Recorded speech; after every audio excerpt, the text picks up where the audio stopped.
దాని ప్రాణం మన గౌరవం కాపాడాలని సంక్షమవుడిగా నాటకం ఆడడానికి ఇక్కడికి వచ్చాడు. సంధ్య, నాన్న చెప్పింది నిజమేనా? సంధ్య, ఆగు! నీ దిక్కుమాలిన క్రమశిక్షణతోనే దాని జీవితం ఎలా నాశనం అయింది. నువ్వు అంగీకరించినా అంగీకరించకపోయినా ఈ ఇంటి పెద్దగా రాజు స్వప్నల వివాహం చేయడానికి ఈ రావు బహదూర్ విశ్వేశ్వరరావు నిర్ణయించుకున్నాడు. రాజు, స్వప్న, ఇద్దరు ఇలా రండి.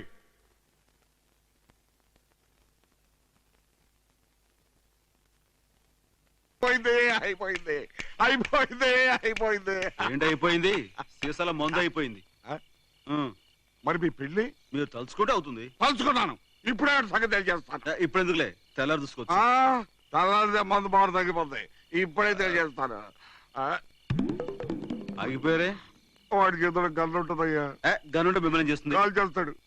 ఎక్కడ కనకొడుకు తండ్రిని కలుస్తాడా? ఈ సంగతి వాడికి తెలుసు, నాకు తెలుసు. కానీ వాడి చేతిలో ఉన్న గనుకే తెలుసు. అందుకని ఒక్క పెగ్గేసుకుంటాను.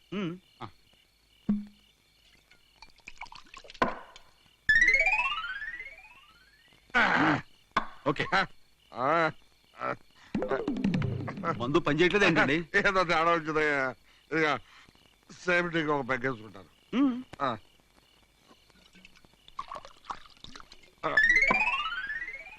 రే రాజేంద్ర, రే రాజేంద్ర,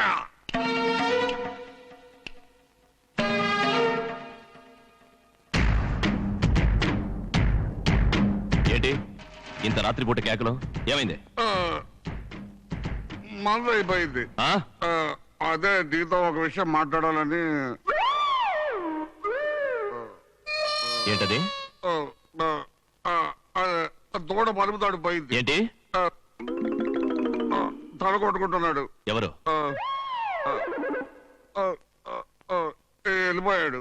ఎవరు? మళ్ళీ వచ్చాడు. ఏంటి మందు ఎక్కువైందా?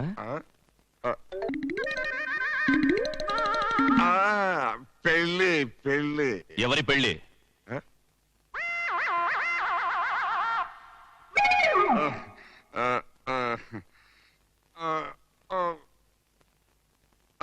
నా పెళ్ళి. ఏంటి?